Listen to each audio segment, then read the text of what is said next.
وقال تعالى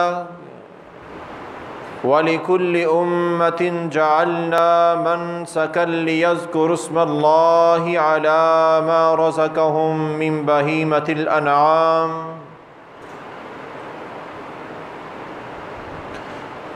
وقال النبي صلى الله عليه وسلم لا تذبحوا إلا مسنًا إلا أن يعصر عليكم فتذبحوا جزعة من الضأن صدق الله العظيم وصدق رسوله النبي الكريم۔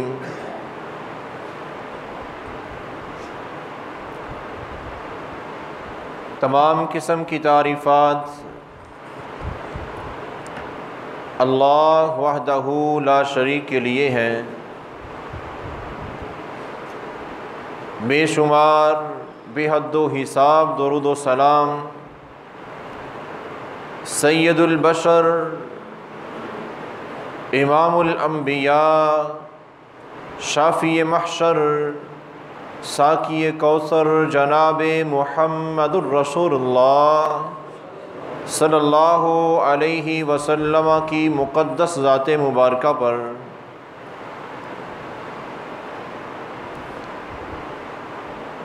کلام مقدس قرآن مجید میں اللہ تعالیٰ کا فرمان ہے وَلِكُلِّ أُمَّةٍ جَعَلْنَا مَنْسَكًا، ہر امت کے لیے ہم نے قربانی کو خاص رکھا ہے۔ جتنی بھی امتیں پہلے گزر گئی ان سب کے اندر قربانی کا عمل تھا۔ لِيَذْكُرُوا اسْمَ اللَّهِ عَلَى مَا رَزَقَهُم مِّن بَهِيمَةِ الْأَنْعَامِ، تاکہ وہ اللہ تعالیٰ کا نام لیں اور ان جانوروں کو اللہ کے حضور قربان کریں جن کا اللہ نے حکم دیا ہے۔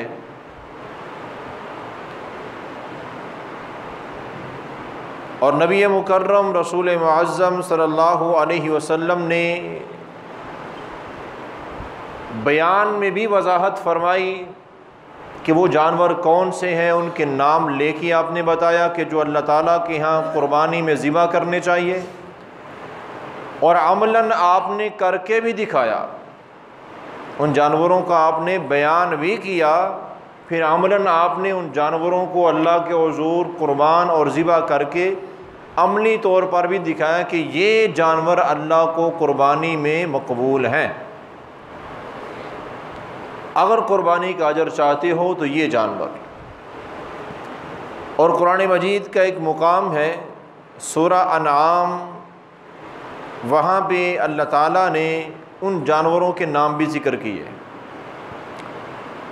جن کا احادیث میں ذکر ملتا ہے کہ آپ نے بیان کیا کہ یہ جانور قربانی میں ذبح کرنے چاہیے قربانی کا اجر حاصل کرنے کے لیے۔ ویسے ان کے علاوہ اور بھی جانور حلال ہیں، لیکن قربانی کے موقع پر اللہ کے حضور جانور جو ذبح کیا جاتا ہے وہ 4 قسم کے جانور ہیں جو ذخیرہ احادیث میں بار بار ملتا ہے کہ آپ نے بتایا کہ قربان، آپ نے بتایا بھی اور کر کے بھی دکھایا۔ اور قرآن مجید میں اللہ تعالیٰ کا فرمانا ہے کہ 8 ازواج، جوڑوں میں یہ 8 جانور ہیں،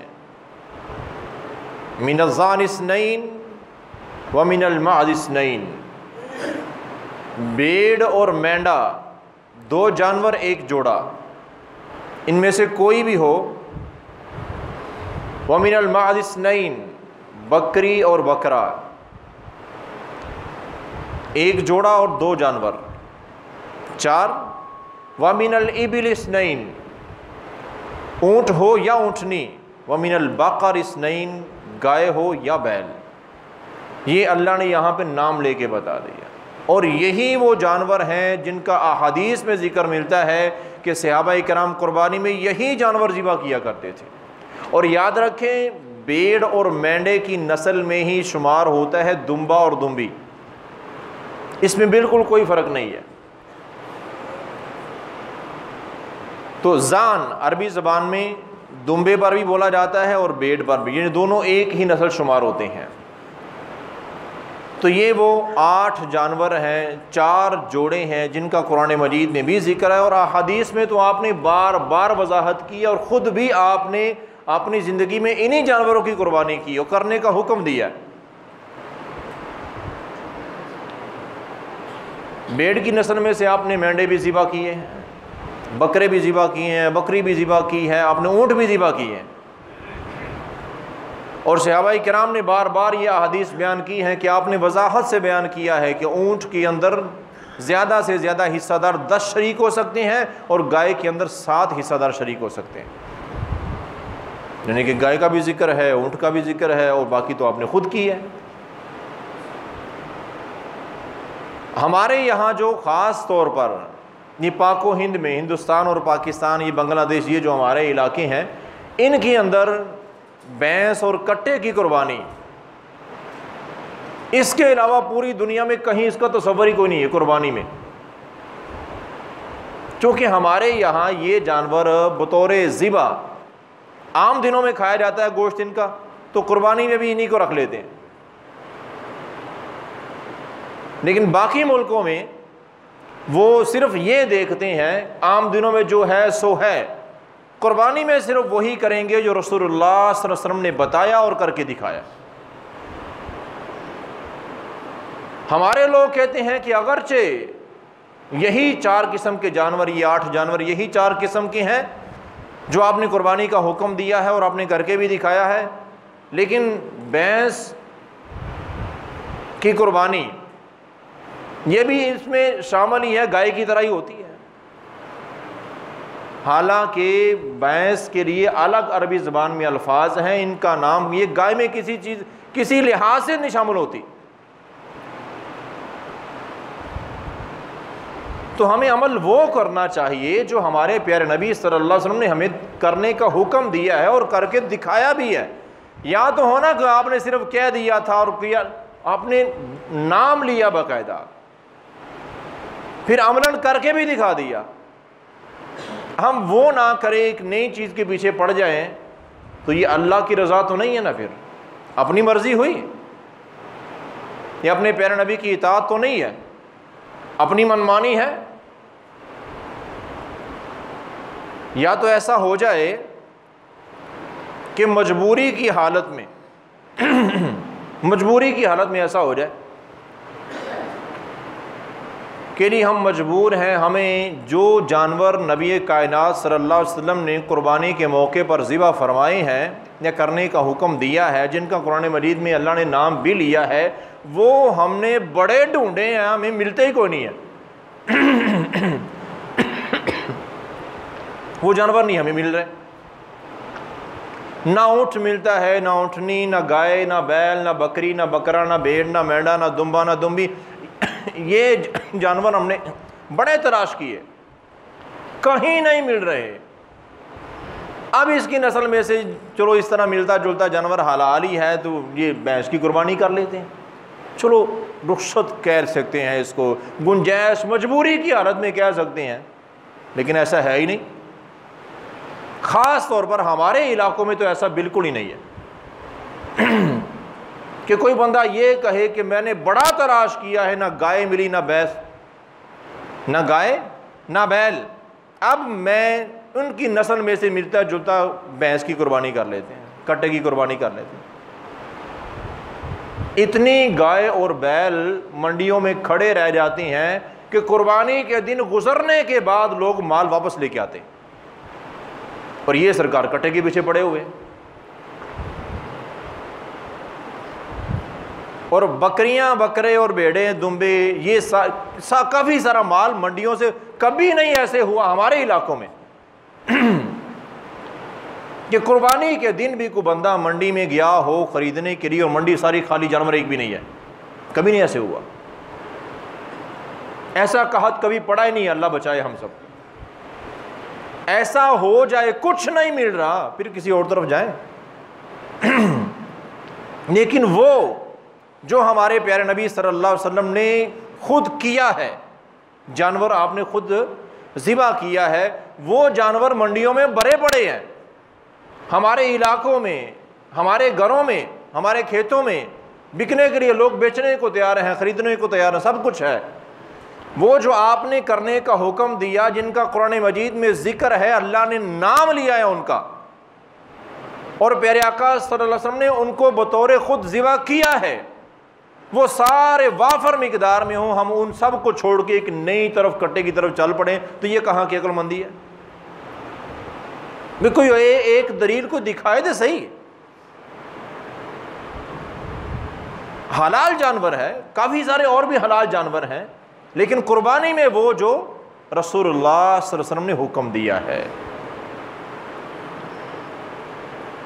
آپ کے حکم کے بغیر اللہ تعالیٰ تو عمل قبول ہی نہیں فرماتے بھائی، سیدھی بات۔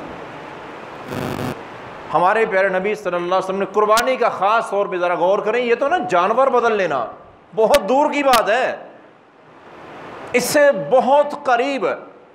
اب بکرے کی قربانی تو آپ نے زندگی میں کئی بار کی ہے، اونٹوں کی کئی بار کی ہے۔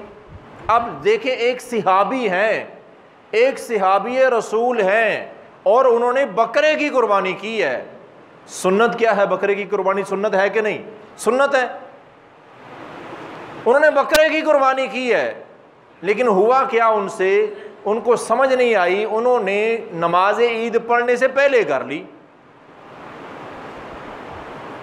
نماز عید پڑھنے سے ان کی نیت میں کوئی فطور نہیں، وہی قربانی ہے جو پیارے آقا نے حکم دیا ہے۔ آپ نے خود بھی بکرے کی قربانی کرنی تھی، اس صحابی رسول نے بھی وہی قربانی ذرا نماز عید سے پہلے اس کو ذبح کر دیا، تو آپ نے فرمایا کہ یہ قربانی ہے ہی نہیں، یہ قربانی قابل قبول، یہ عام گوشت ہے، کھا لو تقسیم کر دو، قربانی کا اجر یہاں نہیں ہے۔ کیوں؟ طریقہ پیارے آقا کا نہیں ہے، اللہ کے حکم کے مطابق نہیں ہے، جانور وہی ہے لیکن وقت وہ نہیں ہے جو بتایا گیا۔ وقت کیا ہے؟ نماز عید ادا کرنے کے بعد ذبح کیا جائے۔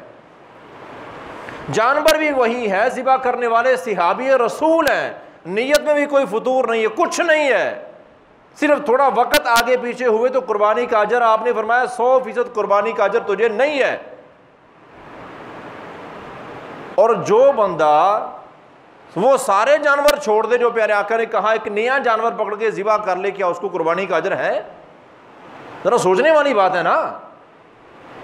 وہی جانور جس کا حکم ہے تھوڑا وقت سے پہلے ہو جائے تو وہ اجر ہی کوئی نہیں ہے، اور یہاں ایک نیا جانور لے کے کھڑا ہوا جس کا قرآن و حدیث میں کہیں ذکر ہی نہیں ہے قربانی کا۔ پیارے آقا کے پورے طریقے کو چھوڑ کے ایک نئی طرف کھڑا ہوا ہے، اور وہ کہے کہ مجھے اس کٹے کی قربانی میں سنت کے مطابق اجر ملے گا۔ بھئی یہ کوئی مسلکی اختلاف نہیں ہے کہ تیرا مسلک میرا مسلک ہے، یہ تو دین کی بات ہے نا۔ مسلمان کب بنتے ہیں؟ ہم مسلمان کب ہیں؟ ہم تب مسلمان ہیں جب اپنے پیارے آقا کے طریقے کو اپنائیں گے۔ اللہ نے بار بار قرآن مجید میں کہا ہے تم مسلمان ہو ہی تب جب حکم میرا مانو اور طریقہ میرے نبی کا مانو۔ اللہ کا حکم ہے نا قربانی کرنا، تو یہ طریقہ کہاں سے سیکھیں گے؟ پیارے آقا سے سیکھیں گے، کیونکہ ان کو اللہ نے خود سکھایا ہے۔ نبی کائنات صلی اللہ علیہ وسلم نے جو قربانی میں جانور ذبح کیے ہیں، جن کے کرنے کا حکم دیا ہے، ان کو کس نے بتایا؟ خود اللہ نے بتایا ہے۔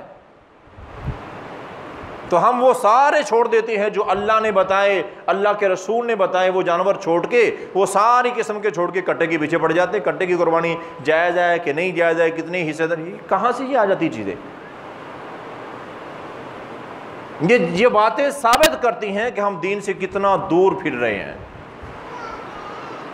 حلال جانور ہے، کوئی حرج نہیں ہے اس کے گوشت میں، لیکن قربانی وہی قبول ہوگی جو رسول اللہ صلی اللہ علیہ وسلم کے طریقے کے مطابق ہوگی۔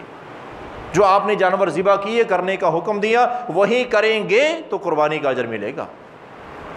اور یہ کوئی تیرے میرے یا کسی اور کے مسلک کا اختلاف نہیں ہے کہ فلاں مسلک والے کر رہے ہیں، فلاں مسلک والے نہیں کر رہے ہیں، نہیں، دیکھو ہمارے نبی کیا کر رہے ہیں، ہم نے وہی کرنا ہے صلی اللہ علیہ وسلم۔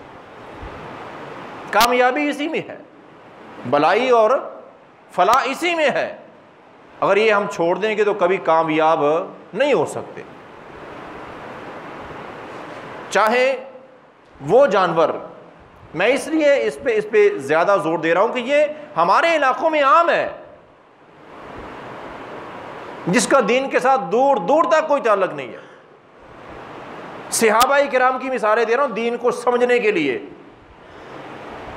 اب یہاں پر صحابہ کرام آئے ہیں نبی کائنات صلی اللہ علیہ وسلم کے گھر میں، آپ خود گھر میں نہیں تھے۔ ام المؤمنین سیدہ عائشہ صدیقہ رضی اللہ عنہا بیان فرماتی ہیں کہ میں گھر میں تھی، انہوں نے دروازہ کھٹکایا اور مجھ سے عرض کرتے ہیں کہ ہم یہ جاننا چاہتے ہیں، آپ اندر تھی پردے میں اور باہر یہ صحابہ کرام 3 صحابی تھے، کہتے کہ ہم یہ جاننا چاہتے ہیں کہ نبی کائنات صلی اللہ علیہ وسلم جب دن میں تو باہر ہمارے پاس رہتے ہیں، ہم دیکھتے ہیں کہ آپ نماز پڑھتے ہیں، کیا کیا عمل کرتے ہیں، کیا اذکار کرتے ہیں، لیکن رات میں وہ گھر میں ہوتے ہیں، تو ان کی رات کی عبادت کیا ہے، اس کے متعلق ہمیں کچھ بتائیں، ایسی عبادت جو گھر میں کرتے ہیں۔ تو انہوں نے بیان کیا کہ نبی کریم صلی اللہ علیہ وسلم رات کا کافی حصہ نماز پڑھتے رہتے ہیں، نماز میں قرآن پڑھتے رہتے ہیں، اللہ سے دعائیں مانگتے رہتے ہیں۔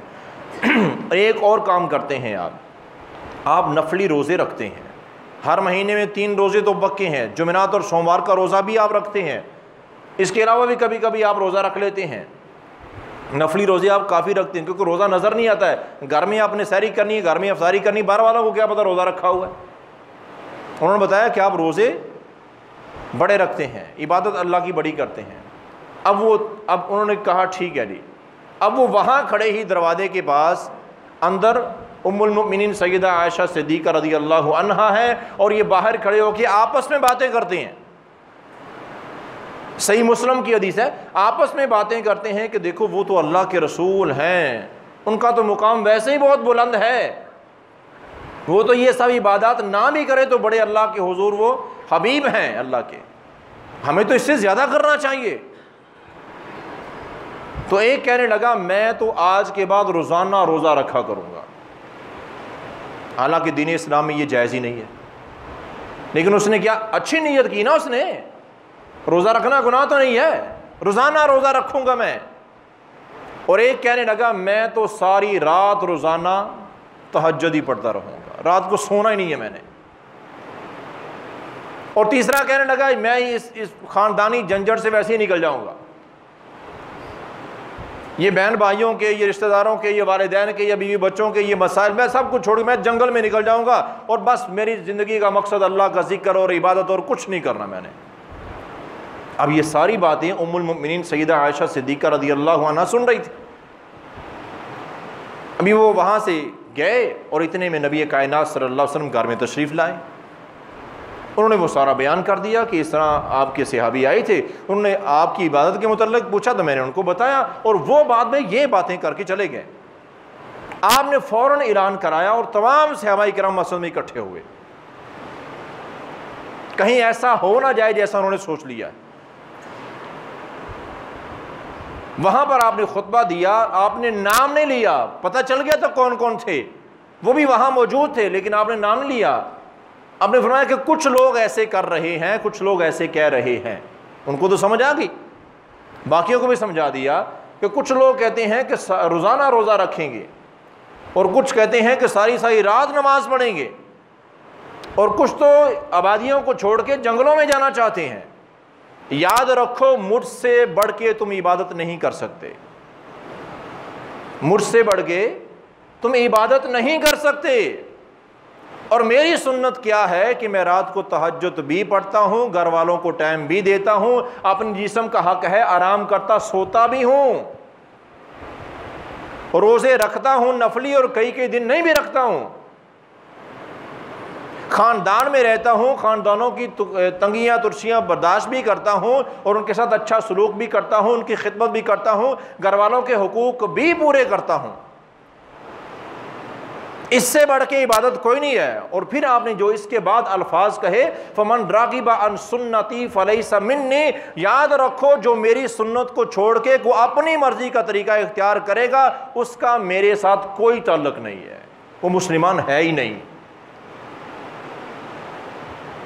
صحابہ کرام ہیں، اچھی سوچ تھی ان کی، وہ اچھا کرنا چاہتے تھے، لیکن آپ نے کیا فرمایا کہ یہ اچھا نہیں ہے، میرے طریقے سے ہٹ رہے ہو۔ مجھے خود اللہ سکھاتا ہے مجھ سے زیادہ اچھا کرنے والا کون ہے۔ ان صحابہ کرام نے فوراً توبہ کی، چھوڑ دی وہ ساری سوچیں اور وہی کیا جو رسول اللہ صلی اللہ علیہ وسلم نے بتایا تھا۔ اسی لیے اللہ نے کہا جیسے ہی سنا فوراً اپنی سوچیں، اپنے ارادے توڑ دیے، پیارے آقا کی اطاعت میں فوراً لگ گئے۔ تو پھر اللہ کہتے ہیں رضی اللہ عنہم ورضوا عنہ، یہ ہیں وہ ہستیاں جن سے میں راضی ہو چکا ہوں، یہ مجھ پہ راضی ہیں، جیسے میں کہتا ہوں، جیسے میرا نبی کہتا ہے فوراً مان لیتے ہیں، وہاں پہ ضد نہیں کرتے۔ ایک ہم ہیں، بتا دیا جائے کہ کٹے کی قربانی کا، بھینس کی قربانی کا دین اسلام میں تصور نہیں ہے، سن کے بھی نہیں مانتے۔ اگرچہ یہ جانور مہنگا ہے، بکرا سستا تھا، ہم نے زیادہ پیسے خرچ کیے، لیکن اللہ کو نہیں چاہیے۔ اللہ کو وہ چاہیے جو اللہ کے رسول کا طریقہ ہے، جو رسول اللہ صلی اللہ علیہ وسلم نے کرنے کا حکم دیا ہے وہ کرو، اور ویسے کرو، پھر اجر ملے گا۔ اور اتنا اجر ملے گا، جیسا کہ پچھلے خطبہ جمعۃ المبارک میں میں نے بیان کیا تھا، آپ نے کیا فرمایا، اتنا اجر ملے گا کہ جتنے اس جانور کے جسم پہ بال ہے اللہ اتنیاں تمہارے نیکیاں نامہ اعمال میں بڑھا دیتے ہیں۔ لاکھوں کروڑوں بال ہیں تو لکھ دیا جاتا ہے اس بندے نے لاکھوں کروڑوں نیک عمل کر دیے، کیا اس نے کیا ایک قربانی کا جانور، لیکن نیک عمل کروڑوں کی تعداد میں لکھے گئے۔ کب؟ جب سنت کے مطابق عمل ہوگا۔ اگر اپنی مرضی ہوگی تو قربانی وہ سب کچھ فائدہ نہیں ہوگا، ضائع چلا جائے گا، پیسہ بھی ضائع، وقت بھی ضائع، محنت بھی ضائع، ہر چیز ضائع۔ اگر کامیابی چاہتی ہیں، اللہ تعالیٰ کے حضور اپنے اعمال کی قبولیت چاہتے ہیں، چاہے وہ قربانی کا عمل ہو یا کوئی بھی اور نیک عمل، اگر وہ سنت کے مطابق ہے تو وہ قابل قبول ہے، اگر سنت کے مطابق نہیں تو اس کی کوئی حیثیت، کوئی اوقات بالکل نہیں ہے۔ اور یہ باتیں بڑی وضاحت کے ساتھ ہمارے پیارے نبی صلی اللہ علیہ وسلم نے بار بار کی ہے۔ سب سے اعلیٰ حدیث کا درجہ جو ہے وہ صحیح بخاری، صحیح مسلم، متفق علیہ ہے۔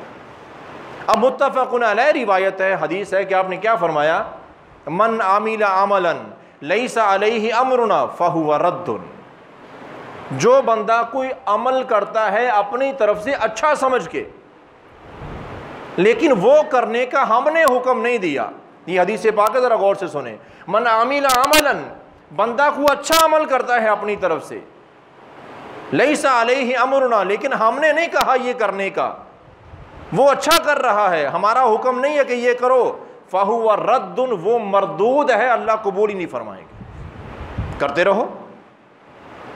یہ صرف قربانی کی بات نہیں ہے، تمام اعمال اگر وہ سنت کے مطابق ہیں تو بڑے اجر کا باعث ہے، اگر پیارے آقا کا طریقہ نہیں ہے، اپنی مرضی ہے، تو برباد ہے سب کچھ۔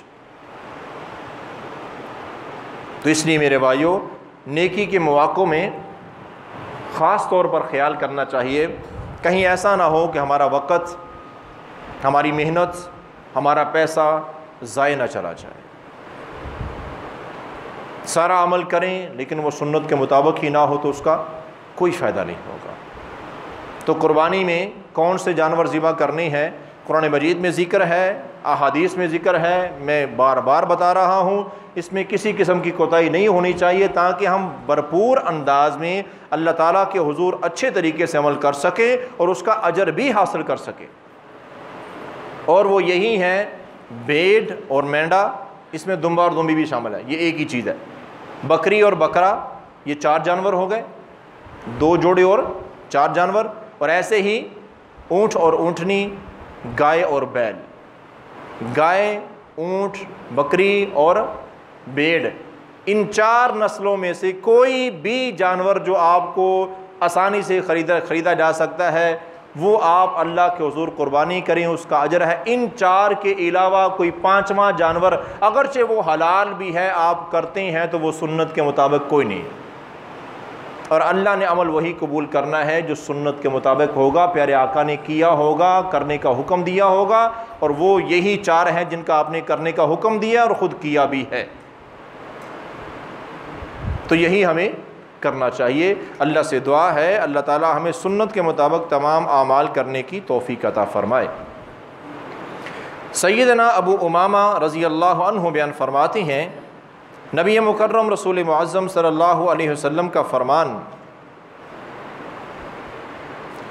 کہ آپ نے فرمایا یاد رکھو قربانی کا جانور کوئی بھی ہو اس کے لیے ایک شرط لازمی ہے، ایک شرط بڑی اہم ہے۔ آپ نے فرمایا کہ لا تذبحوا الا مسنۃ، قربانی کا جانور دوندے کے علاوہ قبول ہی نہیں ہوتا۔ قربانی کا جانور دوندا جانور ہونا شرط ہے۔ اس سے بڑی عمر کا ہو تو اچھا ہے، ٹھیک ہے، لیکن اس سے چھوٹی عمر کا قابل قبول بالکل نہیں ہے۔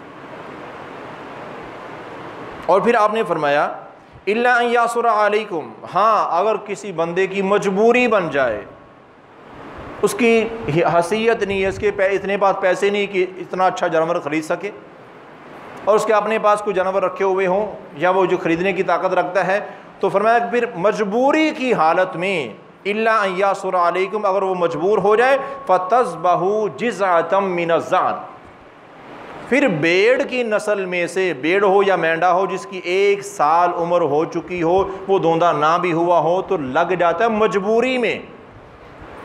بہتر کیا ہے؟ دوندا ہونا افضل اور بہتر دوندا جانور، اور کسی اور نسل میں بکری یا گائے یا اونٹ ان میں کسی میں نہیں لگے گا ایسا۔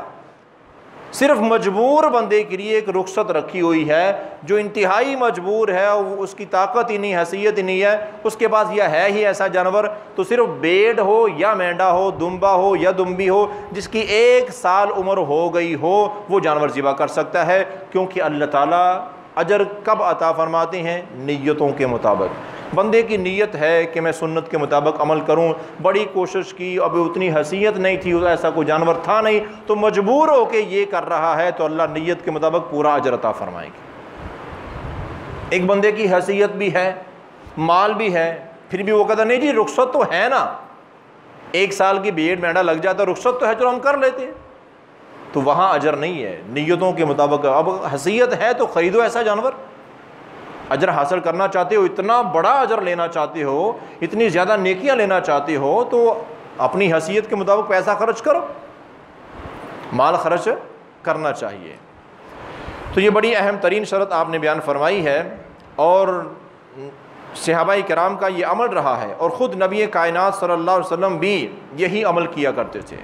بیان فرماتے ہیں کہ کننا نسمن الاضحیۃ، کہ ہمارا یہ عمل تھا کہ قربانی کے جانور کو بڑے پیار سے ہم پالا کرتے تھے، اور ہماری کوشش ہوتی تھی کہ اس کو ایسی خوراک دی جائے یہ موٹا تازہ طاقتور جانور بن جائے۔ یہ نہیں ہے اس کو تو اب چارہ ڈالنے کی، کھانا دینے کی کیا ضرورت ہے، اس کو تو کل پرسوں ذبح کر ہی دینا، یہ تو قربانی پہ ذبح ہی کرنا نا، یہ کون سا بیچنا ہے ہم نے، اس کو کوئی اچھی خوراک دینے کی کیا؟ کہتے ہیں کہ نہیں، جو قربانی کے جانور ہوتے تھے نا ان سے ہم زیادہ محبت کرتے، کیوں؟ کیونکہ نبی کائنات صلی اللہ علیہ وسلم خود ان جانوروں سے بڑی محبت کرتے تھے، کہ یہ ہم نے اللہ کے لیے قربان کرنا ہے، ذبح کرنا ہے، اور اللہ تعالیٰ کا قانون اور اصول کیا ہے؟ لن تنالوا البر حتى تنفقوا مما تحبون، اس وقت تک تم نیکی کے اعلیٰ درجے کو نہیں پہنچ سکتے جب تک تم اپنی پسندیدہ چیز میرے لیے قربان نہ کرو۔ تو قربانی کے جانور سے محبت ہمارے پیارے نبی صلی اللہ علیہ وسلم کی سنت ہے، ان کو اچھا کھانا دینا، ان کی دیکھ بھال کرنا، یہ آپ کی سنت ہے، اور یہ نیکی ہے، کیونکہ ہر سنت پر عمل کرنے سے نیکی ملتی ہے، تو یہ بھی آپ کی سنت ہے۔ قربانی کے جانور کا خاص خیال کیا جائے، اس سے خاص محبت کی جائے کہ یہ اللہ کے لیے ہے، تاکہ اللہ بھی پھر اس کا بہترین صلہ اور اجر عطا فرمائے۔ نبی مکرم رسول معظم صلی اللہ علیہ وسلم کا فرمان ہے اربع لا تجوز فی الاضاحی، یاد رکھو قربانی کا جانور کوئی بھی ہو 4 قسم کے عیبوں سے پاک ہونا چاہیے، ان 4 عیبوں میں سے کوئی ایک بھی عیب جانور کے اندر ہے تو قربانی قبول نہیں ہے۔ نمبر 1 الاوراء بین اوروہا، ایسا جانور جو کانا ہے، جس کو ایک آنکھ سے نظر نہیں آتا ہے، بینگا پن ہے جس کے اندر، وہ بھی، اور جو کانا ہے صاف طور پر پتہ ہے کہ اس کو ایک آنکھ سے نظر نہیں آتا ہے، تو ایسے جانور کی قربانی قابل قبول نہیں ہے، نہیں کرنی چاہیے، صحیح سلامت جانور ہو۔ والمریضۃ بین مرضها، ایسا جانور جو بیمار ہے اور اس کی بیماری واضح ہے، پتہ چلا کہ یہ جانور ہی بیمار ہے، تو وہ قربانی میں نہیں لگتا ہے۔ نمبر 3، والارجاء بین ضلعها، ایسا جانور جو لنگڑا ہے اور اس کا لنگڑا پن واضح نظر آ رہا ہے، جانور کسی ایک ٹانگ سے لنگڑا کے چلتا ہے تو وہ قربانی میں نہیں لگتا۔ چوتھی اور آخری چیز، والکثیر التی لا تنقی، ایسا کمزور جانور جو لنگڑا تو نہیں ہے، کانا بھی نہیں ہے، بیمار بھی بظاہر نہیں ہے، لیکن وہ ایسا ہڈیوں کا ڈھانچہ بنا پڑا، اتنا بوڑھا ہے کہ اس کی ہڈیوں میں جان ہی کوئی نہیں ہے، تو فرمایا ایسا جانور بھی قربانی میں نہیں۔ قربانی میں جانور کون سا ہونا چاہیے؟ تندرست ہو، صحت مند ہو، خوبصورت ہو، ایسا جانور اللہ کے حضور قربانی کریں، پھر اللہ تعالیٰ اجر بھی اس لحاظ سے عطا فرماتے ہیں۔ جانور رکھے ہوئے ہیں، سارے اچھے اچھے جانور بیچ کے پیسے کمائیں گے، اور جو مریل سا ہے جس کو پیسے تھوڑے لگنے تھے وہ اپنے لیے رکھنا ہے، اس کی ہم نے خود قربانی کرنی ہے، پتہ ہے بھائی یہ بکے گا تو تھوڑے پیسوں میں بکے گا، اپنی قربانی کے لیے رکھ لیا۔ تو جب خود نیت کی ہوئی ہے نا کہ اس کے پیسے تھوڑے ملنے ہیں، یہ ماڑا کمزور سا ہے، باقی بیچ کے پیسے کماتے ہیں، اس کو رکھ لیں، یا ہم نے خود کرنا ہے، تو اللہ نیکیاں بھی ویسی دیتے ہیں۔ پھر اللہ کو گوشت کی ضرورت نہیں ہے، اللہ تو تمہارے دلوں کی کیفیت دیکھتے ہیں، میرے لیے تم کون سی چیز لے کے آ رہے ہو۔ قرآن کے الفاظ، لن ینال اللہ لحومها ولا دماؤها، اللہ تعالیٰ تمہارے قربانی کے جانوروں کے گوشت کو نہیں دیکھتے، اور نہ یہ گوشت اللہ تک پہنچتا ہے، ولا دماؤها، نہ ان کا خون پہنچتا ہے، ولکن ینالہ التقوی منکم، اللہ تو تمہارے دلوں کا تقوی دیکھتے ہیں۔ اللہ سے محبت کتنی ہے؟ ہونا کیا چاہیے؟ جانور کافی سارے پالے ہوئے ہیں، جو سب سے اچھا پیارا اور مہنگا جانور ہے یہ میں خود کروں گا، یہ ہے قربانی، یہ ہے لن تنالوا البر حتی تنفقوا مما تحبون، میرے لیے وہ چیز قربان کرو جو تمہارے دل کو زیادہ پیاری لگتی ہے۔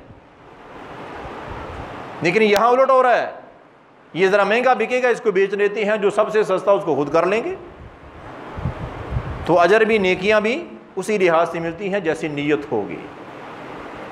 تو بہرحال یہ 4 قسم کے عیب خاص طور پر جانور خریدتے ہوئے، اور 5ویں پہلی شرط دوندا ہونا، جانور خریدتے ہوئے دیکھیں دوندا ہے، پہلی چیز دیکھیں، دوسری چیز بیمار نہیں ہونا چاہیے، لنگڑا نہیں ہونا چاہیے، کانا نہیں ہونا چاہیے، اور آخری چیز کیا ہے؟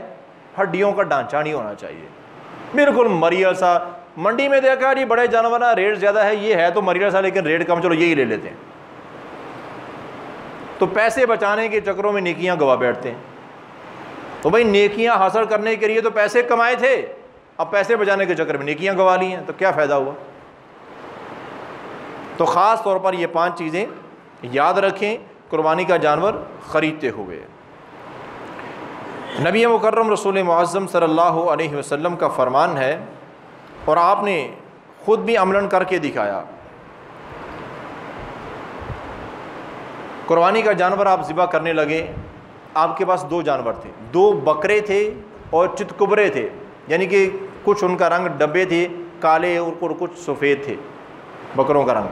تو حدیث میں دیکھیں کتنی وضاحت ہے، صحابہ کرام نے جو دیکھا ویسے ویسے بیان کیا کہ اس طرح کے اس رنگ کے 2 بکرے تھے۔ تو آپ نے ان میں سے ایک بکرا ذبح کیا اور کیا کہا؟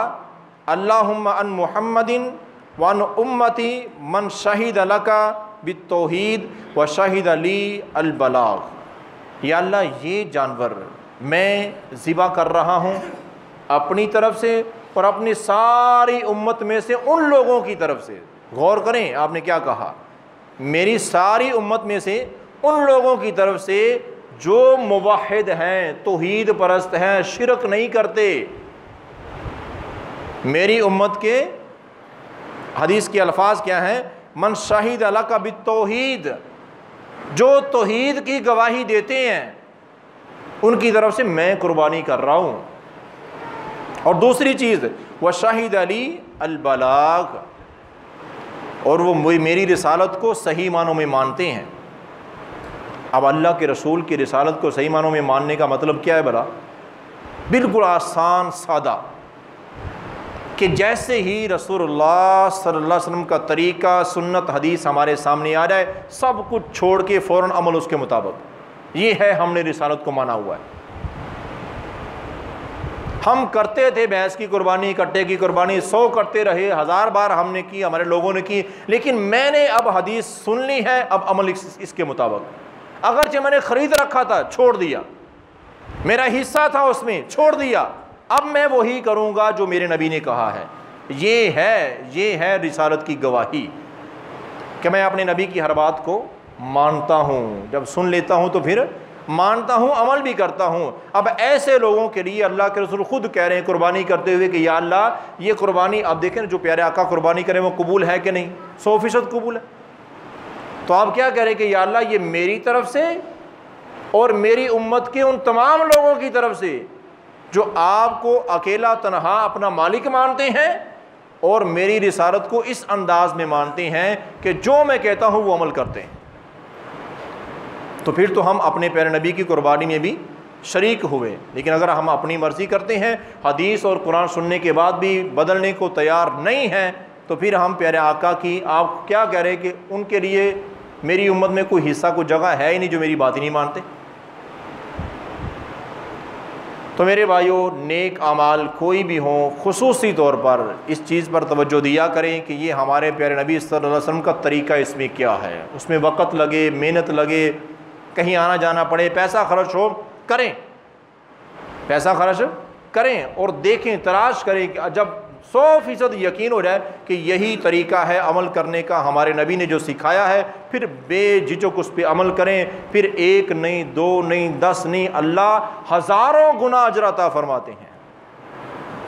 قربانی 1 کرو گے، سینکڑوں قربانیوں کا اجر ملے گا، اگر وہ سنت کے مطابق ہے، اور نیت کیا ہے؟ اللہ کو راضی کرنا، تو عمل بڑا بڑھ جاتا ہے۔ لیکن اگر وہ سنت کے مطابق نہیں ہے، سینکڑوں قربانیاں بھی ہوں تو برباد ہو جائے گی۔ اللہ سے دعا ہے اللہ تعالی ہمیں اپنی ساری زندگی قرآن اور حدیث کے مطابق گزارنے کی توفیق عطا فرمائے۔ وما علیہ الا البلاغ۔